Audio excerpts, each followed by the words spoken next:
मेरे प्रिय विद्यार्थियों, मैं किरण महन आज फिर से आपके बीच आपको बताने जा रही हूँ माइंडफुल लिसनिंग। पिछली वीडियोस में भी मैंने माइंडफुल का अर्थ आपको बताया था, किंतु आज वर्तमान समय में सचेत रहकर उन्हीं सब विषयों की ओर ध्यान लगाना माइंडफुलनेस कहलाता है। आज मैं आपको आपकी सुनने की शक्ति को बढ़ाने के लिए कुछ बताने आई हूं।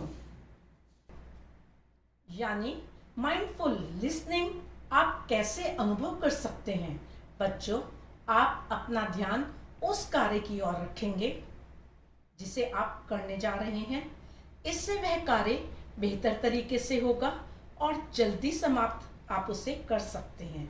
तो आज हम आगे बढ़ते हैं और सीखते हैं माइंडफुल लिसनिंग। इसका अर्थ है वर्तमान समय में अपने आसपास की विभिन्न ध्वनियों, आवाजों को सुनना, पहचाना, उनकी ओर ध्यान आकर्षित करना कि वो ध्वनियां आपको कहां से सुनाई दे रही हैं और कौन कौन सी ध्वनियां हैं। तो बच्चों, अपना ध्यान अन्य कार्यों से हटाइए और अपनी सांसों पर केंद्रित करिए।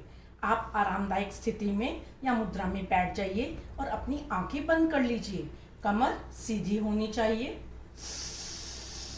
लंबी सांस खींचें, उस पर पूरा ध्यान केंद्रित करें और बाहर छोड़ें।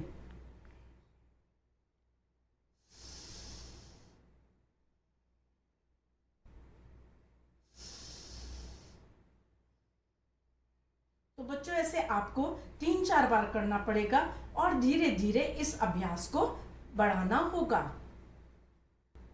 इस प्रकार अंदर और बाहर से आने वाली सांसों पर आप ध्यान केंद्रित रखेंगे। सही ढंग से लगातार अपनी सांसों को अनुभव करेंगे, महसूस करेंगे।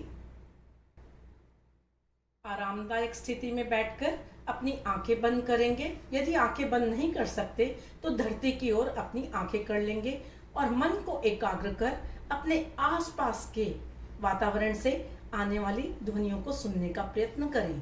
आपके दाईं ओर से, बाईं ओर से आपको कई प्रकार की आवाजें आ रही हैं, उन्हें सुनिए और पहचानिए। सुबह सुबह कौवे की आवाज, चिड़िया की आवाजें और अन्य कई पक्षियों की आवाजों को आप अनुभव करें। अब आपको तोते की भी आवाज सुनाई दे रही होगी। इसके पश्चात यदि तेज हवा चल रही है तो उससे हिलने वाली अनेक वस्तुओं की आवाजें भी आपको सुनाई दे रही होंगी, उन्हें पहचानिए। इसके अलावा जब आप ध्यान की मुद्रा में बैठे हों तो मंदिर की घंटी, आरती की आवाज, गायत्री मंत्र की आवाज भी आपको जरूर सुनाई दे रही होगी। इसी प्रकार कुछ अन्य आवाजें जैसे कि मैं आपको बताने जा रही हूं। कटोरी चम्मच की आवाज, चम्मच और गिलास की आवाज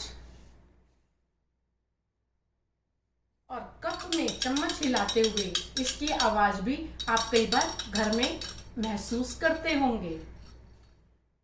तो जब ये आवाजें आपको सुनाई देती हैं, इस प्रकार की आवाजें, आप कुछ ना कुछ अनुमान तो लगाते ही होंगे कि मम्मी आज क्या काम कर रही होंगी, मम्मी किसका दूध घोल रही होंगी, उसमें चीनी कितनी डाल रही होंगी इत्यादि।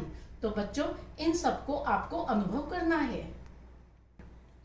बच्चों, ठीक इसी प्रकार जब विद्यालय में अध्यापिका आपको पढ़ाती हैं, आजकल विद्यालय तो नहीं, ऑनलाइन आपको अध्यापिका पढ़ा रही होती हैं, तो उनकी आवाज कैसी है, सुरीली है, कटु है या मधुर है, इसको भी आप अनुभव कर सकते होंगे। इसी प्रकार आपके आसपास जो बच्चे बीच में बोलते हैं, बातें करते हैं, प्रश्न उठाते हैं, उनकी भी आवाजें आप महसूस करते होंगे और वे आवाजें आप अभ्यस्त होकर पहचान लेते हैं कि ये किसकी आवाज है, कौन बच्चा बोल रहा है।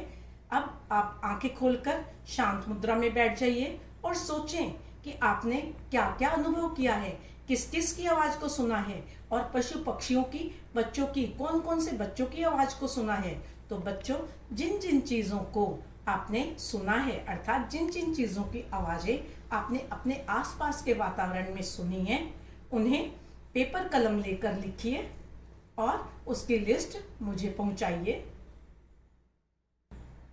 इस प्रकार हमने देखा माइंडफुल लिसनिंग अर्थात सुनने से हमारी चिंतन शक्ति बढ़ती है, काम करने की क्षमता, एकाग्रता बढ़ती है, स्मरण शक्ति, जिज्ञासा, उत्साह में वृद्धि होती है, बाहरी वस्तुओं को हम अधिक से अधिक पहचान लेते हैं। तो बच्चों, आज हमने कई प्रकार की आवाजें सुनी, उनका मजा लिया, उनका आनंद उठाया। ठीक इसी प्रकार आप अपने आसपास की आवाजों को पहचानिए, सुनिए और वीडियो के रूप में हमें भेजिए। धन्यवाद।